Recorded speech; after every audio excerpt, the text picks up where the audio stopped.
This sniper right here is incredible. I'm going to show you, I'm going to break it down as we go. There's so much to talk about, and in this video, you're going to see some pretty good sniping gameplay. I hope you enjoy that. With the sniper flinch changes, with how this thing is set up, Mechabre to me is the best sniper in the game. And that is a bold, bold statement, but I'm going to show you exactly why. It's really cool. And there's a rabbit hole we're going to go down. I hope you stay around for the ride. First of all, the design, the sound, amazing. Some of their best work.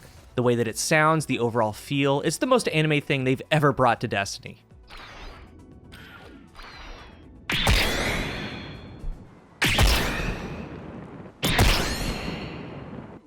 Everyone liked that.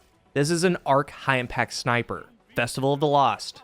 You can do Haunted Lost sectors in the playlist to get random drops at the end, but through the quest, they give you a god roll. And for those that don't have it, I hope that the fix is in. Because out of all the roles, this is a top one. And as I discussed some of the other roles, you're starting to work with player-specific things, but this thing has everything that you need. I'm going to go over those other perks. But this role is Corkscrew or Small Bore, Accurized or Tac Mag, Range Masterwork, Snapshot, Opening Shot. Big deal. Big deal. Everything that's going on. This is a high impact with 100 range, Snapshot and Opening Shot. And you're using the accuracy of Opening Shot. Remember, Snapshot is still good. And they made all snipers better out of the gate as far as their aim down sights. All snipers are now snappier, that 10% that they gave them. We also have a new nerf. This is going to play into it. Increase the settle time after receiving flinch by 60%. That brings us to the origin trait, the defining perk, Search Party. This weapon is granted faster aim down sight speed and movement speed while aiming down sights when no allies are near.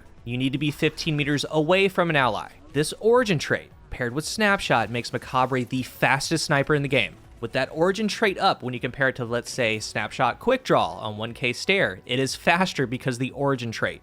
And if the origin trait isn't up, it's going to be on the same level. To go further, I have Bite of the Fox right here. This one also has Snapshot, Opening Shot, and I have on double targeting. It's in the artifact, it only costs 2 energy. It is way faster. Multiple frames. It's faster than all of them because of the trait, and when the trait isn't there, it's going to match them. So what this means, with all the buffs and nerfs, how everything's shaken out, because the settle time after being shot, flinched, is 60%. Speed is now the key. You have things like Eye of Soul, Yasmin, many others, but none of them are as fast as this. And why that's so important, you've been seeing it, you're going to see it over and over in the video. Since the flinch is so different, the most important thing now for sniping is getting your reticle on the target as quickly and efficiently as possible. It's the most important thing. I've tried them, gone away from no distractions, high stability on a sniper rifle. It's not as important as doing this. I'm not confident in those things anymore, but this you can be confident in. So in the end, you have max range, 100. Opening Shot, the fastest aim down sights on a sniper in the game. It's also high impact, does really good body damage, takes out supers. And another big thing I want to bring up, if you didn't know any better, you would think that this is an adaptive. In no way does it feel like a high impact at all. I am landing clean shots with it. Opening Shot's nearly broken on a sniper rifle, and you're pairing that with 100 range. Targeting, double targeting. It's going to add value on the speed for the scaler. With how the trait's working, it's telling me that it is a scaler applied to aim down sights. It has to be, because if it went to the handling stat, remember those two things are tied together, you would feel that on the handling side, but you don't. I would assume it's multiplicative. You have Snapshot, a 0.75 animation scaler. You have targeting adding a scaler. You have the trait adding a scaler. And it stacks, it keeps going. It is the fastest in the game, and that's worth repeating. It's on its own level. There's a little science behind it.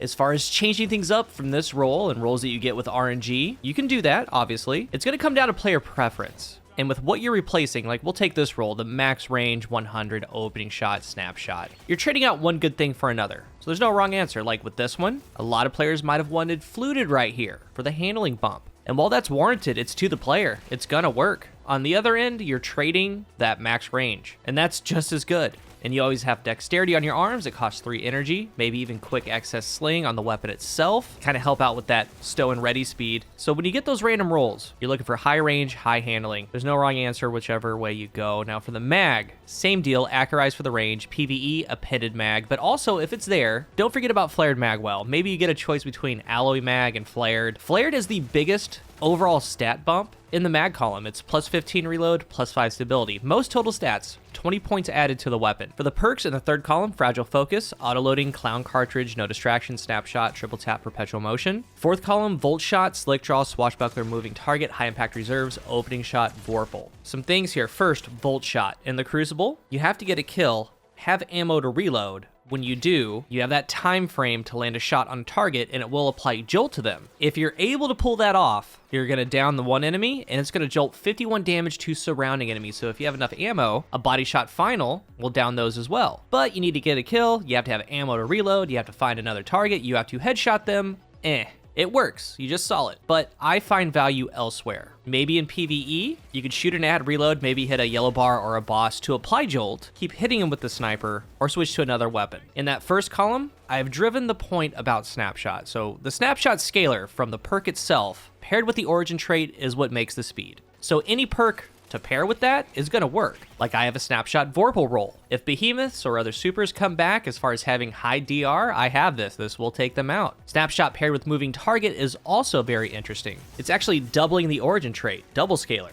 Movement speed faster, aim down sight speed faster. And I would imagine it's not as fast as killing wind as far as your movement speed, but it's gonna be close. It's a warranted combination. It really is player preference. Like, I really value the max range opening shot. Again, opening shot's kind of broken on a snipe, and max range is making it extremely accurate. It's got a 45 zoom, right in that midline. If you want something like perpetual motion, no distractions, it can be done, even if you don't have snapshot. That would mean you're gonna be upping the handling, with things like fluted, going that route, using perks like that. Because of the origin trait, those perks can work. But again, I prefer the pure speed. We have things like swashbuckler, maybe a ranged melee, throwing knife, maybe a run around with the greaves, shoulder charge, get a melee final blow. It's gonna deal 210 to the body, one-shot bodies. And Mechabre is the only sniper in the game with swashbuckler, on a high impact no less. There's a play for it, so if you have one, try it, keep it. Definitely a fun 6v6 roll. Now, as far as PvE, we have a lot of options there too. Triple tap vorpal, triple tap high impact reserves. Again, maybe incorporate volt shot. We have clown cartridge with vorpal or high impact reserves. You have autoloading with those. Maybe in PvE, you're throwing knives everywhere with the gunslinger, getting them right back.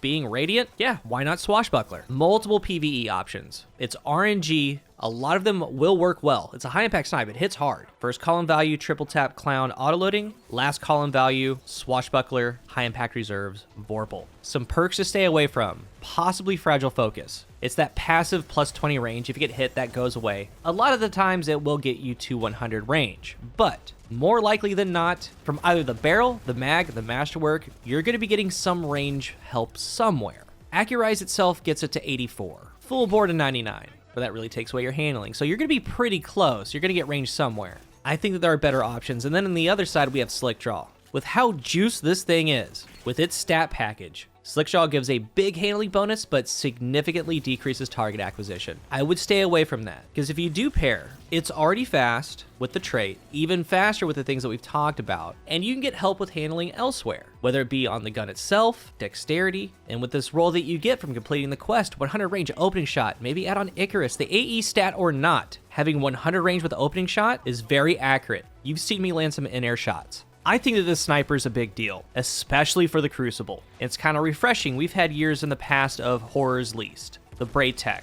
A lot of people didn't like Jurassic Green, but also these weapons should have the origin trait. I think that Jurassic Green is dropping with it. The other ones need a fix, but having a rapid fire with faster aim down sight speed, faster movement speed when aiming down sights, that helps out too. So it's refreshing to get a weapon that I think all players can find some use out of. I do believe that it is the best PvP sniper in the game. I love 1K, Frozen Orbit, Beloved, Galu, there's Uzume, there's so many good ones. But this one right here, with its stat package, it's extra. That's the best way to describe it. It's just a little extra. Everything about this game, when it comes to your reticle friction, when it comes to the aim assist, the magnetism of a weapon, when it comes to the speed of which you can do things, perks like opening shot that just gives some egregious headshots. I do think that this one is in a league of its own. I do. And it's going to be with me for this season to the next to Lightfall, to the final shape, to whatever's beyond that, if there is anything. Even if they nerf opening shot, even if they nerf other things, it still has that speed. And I'm not sure it can be matched. We have an external scaler on the weapon. At least that's what I think it is. It has to be that's giving that. It doesn't feel like a high impact. It hits like a truck. Vacuums headshots. It's complete. Like, they knew what they were doing. And as far as PvE, we have Arc 3.0. It's an arc weapon. Fugue has firing line. There's the old Icolo sniper with 4 times a charm, high impact reserves. There's a lot of good ones. But with this one, again, I think a lot of people are going to find some value with triple tap Vorpal, clown cartridge Vorpal, triple tap high impact reserves. There's good things on this weapon. So it's a delicate time frame. These weapons come up once a year, and this is 100% warranted to go out and get and try to get the roll that you want. It looks cool, it sounds cool, and it does everything right. If you're new here, remember to hit the subscribe button, and if you are subscribed, thank you so much for your support. Let's talk about Mechabre down below. What are your thoughts on it? Let's talk about it. Thank you for watching, and until the next one, I am CoolGuy.